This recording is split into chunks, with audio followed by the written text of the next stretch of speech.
The workers within the Daily Bugle begin to murmur and gossip about what is happening with Phil Urich. Spider-Man has identified him, their cameraman, as the criminal, the Hobgoblin, on every screen within Manhattan. Instinctively, they all turn to their boss, Robbie Robertson. He addresses them quickly and says, "Everyone, listen up. Hands off your keyboards. Phones and tablets down. First person to post, tweet, or make a status update about this is fired. I repeat, fired. Is that understood? I'll get our lawyers on this, see what they can do." Ben Urich, veteran reporter and uncle to Phil, tells Robbie that there is no way what Spider-Man is saying is true. However, Nora Winters isn't so convinced. Her boyfriend, Phil, has been hand-delivering her footage of the Hobgoblin's crime sprees for some time now. This is honestly something she should have seen sooner. "Wait, I want to hear him say it," she tells Robbie. "Come on, Phil. 5 words. I am not the Hobgoblin." All the while, Spider-Man continues speaking to each of them through their screens. "In my first days as Spider-Man, someone yelled at me to stop a thief as he ran past, and I did nothing.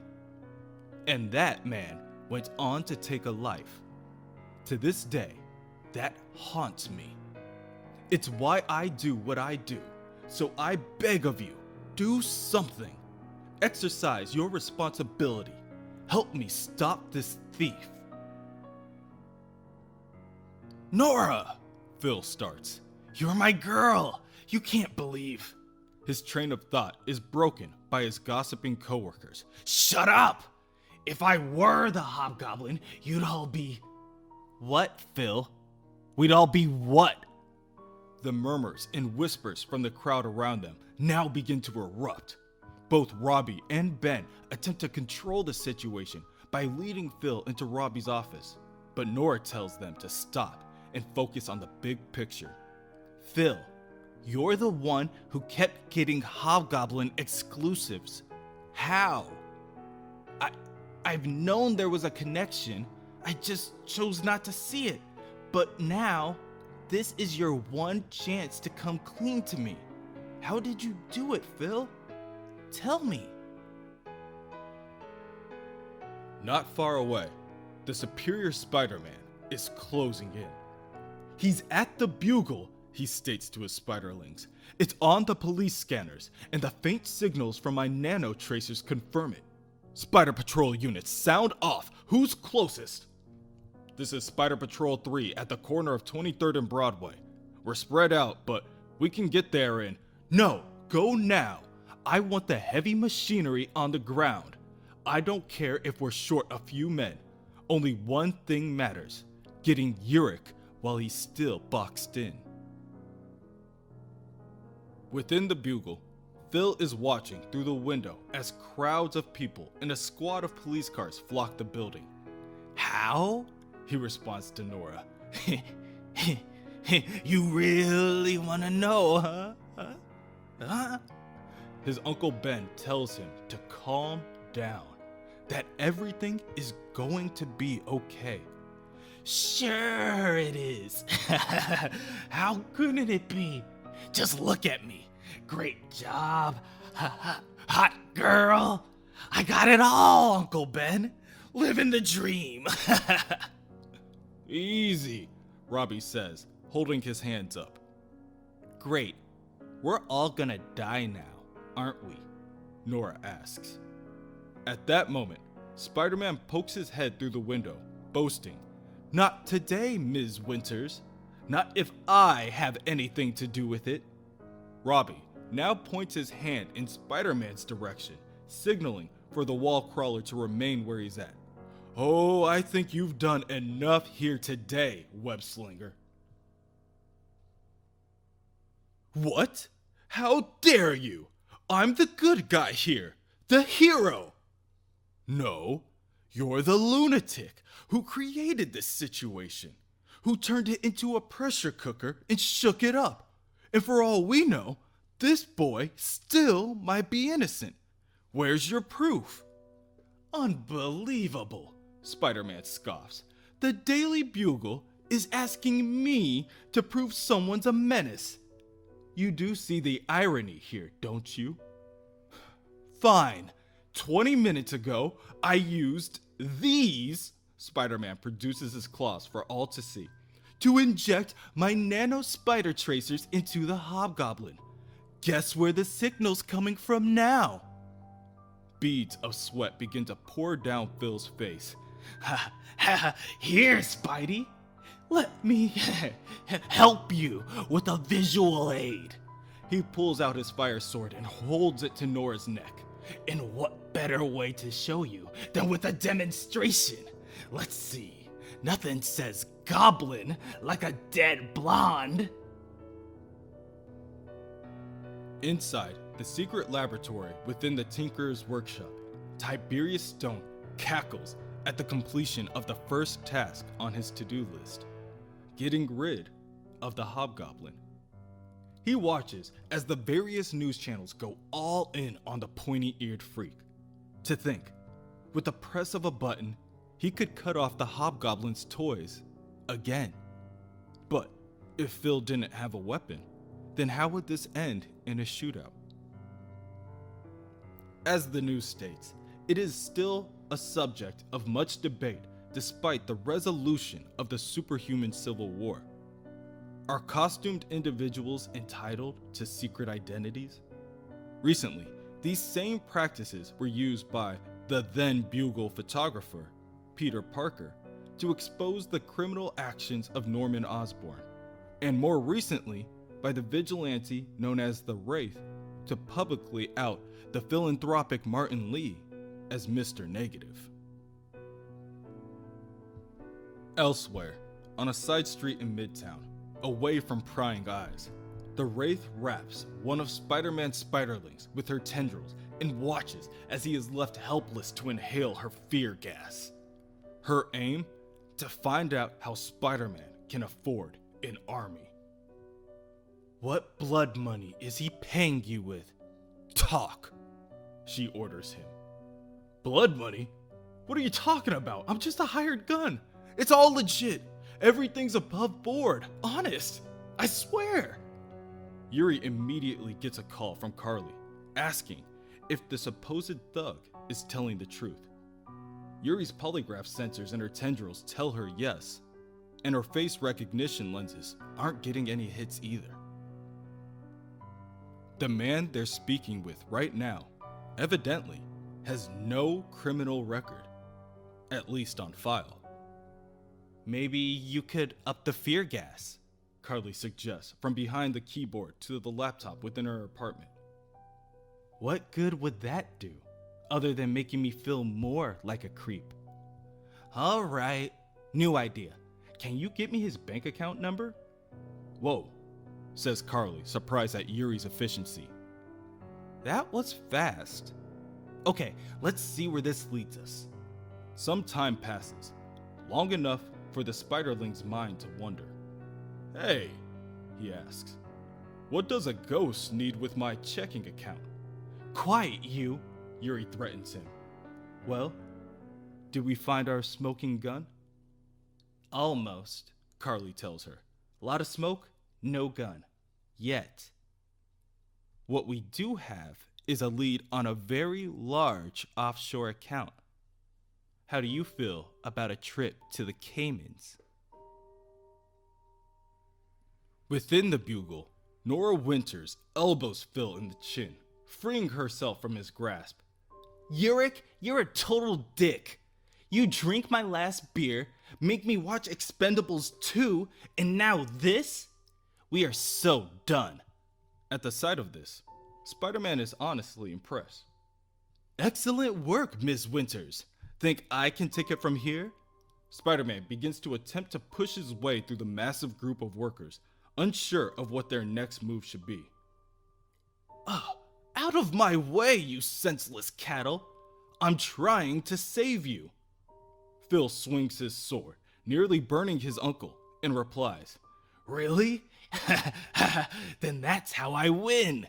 That's how I get the last laugh. You may be safe from my sonic scream, Bug, but all these cattle are dead meat. Phil throws his head back and begins to emit a high-pitched screech coated in laughter. All the now hostages are forced to the ground in pain. The closest of the workers, his uncle Ben Urich, begins to bleed from his nose and screams out for mercy. Uncle Ben, Phil says softly as he realizes the damage he's doing to his own family. Spider-Man prepares to sprint forward and tells the villain, "Show's over, Urich. In fact, I'd say you bombed." He then presses a button on his gauntlet. Subdermal nanotracers. Detonate. The multitude of spider tracers that Spider-Man was able to scratch into Phil during their last encounter begin to explode, and this time, Phil is the one to yell out in pain. Spider-Man lunges forward and tackles Phil out of the window while saying, "Spare me, child. Those micro-explosives serve more to shock than harm. No, the real pain lies outside." The glass to the building shatters, and Spider-Man keeps running until he slams the criminal against a nearby police car with enough force to almost knock the vehicle on its side. Phil looks around to see a crowd of onlookers, each afraid of his gaze. He looks behind him and sees an electronics store with TVs on display, and once again, he is the topic of discussion. "That's your reward, Hobgoblin. Fame. Or infamy. Take your pick. But from now on, everyone knows you for who and what you are." Even one of Phil's old teammates is being interviewed. She states that her and Phil were in a support group for former teen heroes some time ago. Even then, Phil was pretty messed up. So much so that his recent turn to villainy doesn't surprise her at all. At the time, Urich was trying his hand at being a heroic version of the Green Goblin, which makes this event, the very public fall from grace, all the more tragic. Within the Goblin Underground, the Goblin King stares at the ongoing news and confusion. Silly wall crawler, you had a secret all to yourself, and you turned the card over. Pathetic. It's like you don't know how this game is played anymore. Still, that boy gets under your skin, doesn't he? I can use that. Menace! Be a dear and bring Urich to me. Why me, my lord? Asked Lily Hollister, the goblin known as Menace. Along with that, she is Carly Cooper's adopted sister and mother to Harry Osborn's youngest son. The Goblin King responds, "With the day Phil's been having, how could he say no to such a pretty face?" On the street outside the Daily Bugle, the police converge on Phil with guns drawn. Spider-Man, feeling victorious, states, "Your move, Urich. You're surrounded with more police on the way. Armored mech units at every intersection, local and national news recording your every move, and my men in the crowd. There will be no more hostage attempts. So, what will you do now?" Phil finally releases his sword, signaling his defeat. "Smart move," Spider-Man says as he reaches for the fiery weapon. "Of course, there's the matter of your sonic scream. What if you tried that again? People could get hurt. If only there was a way of stopping it from ever leaving your throat." At that moment, Spider-Man receives a priority call from Captain America.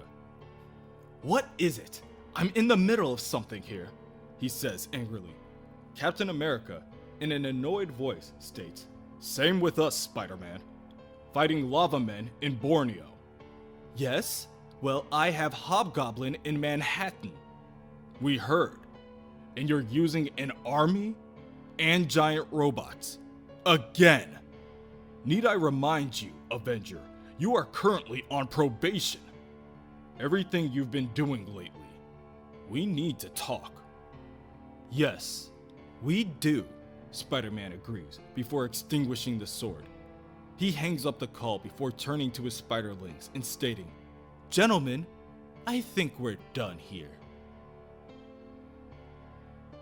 Spider-Man begins to drag Phil through the crowd of people, and the swarming news crews belt him with a slew of questions.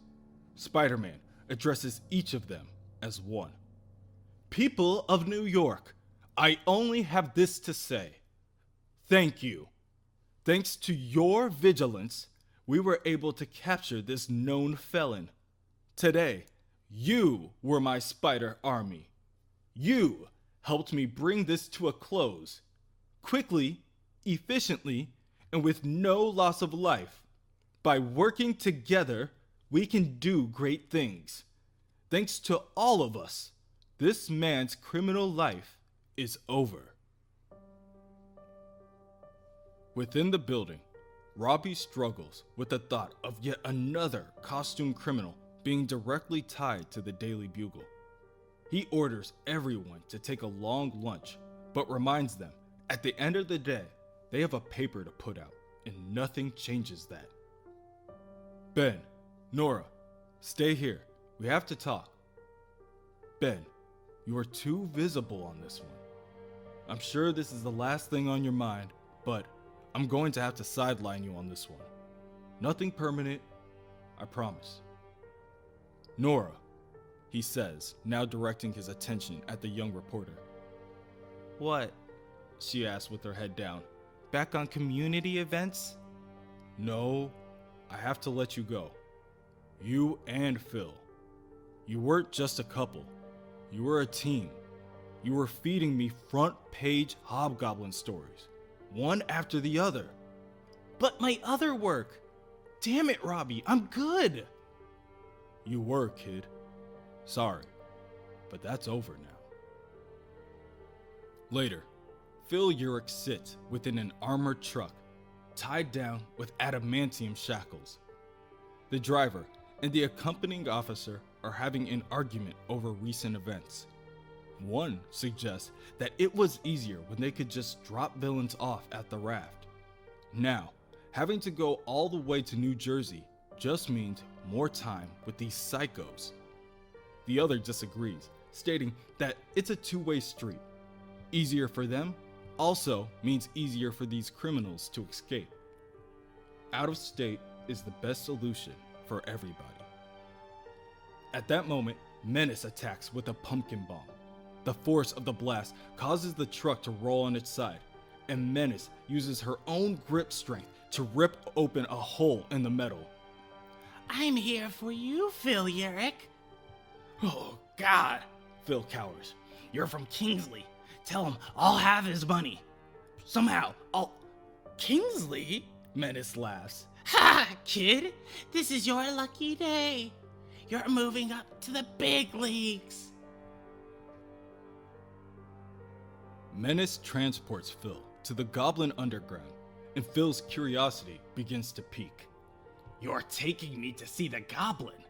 The real Green Goblin. Norman Osborn himself? Wait here. Was that a yes or a no?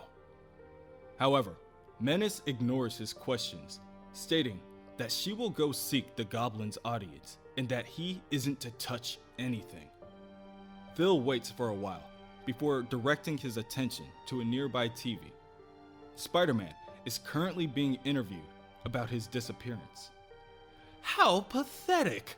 I practically gift-wrapped the Hobgoblin for the police. What more could I have done? Still, have no fear. Urich is a minor threat at best.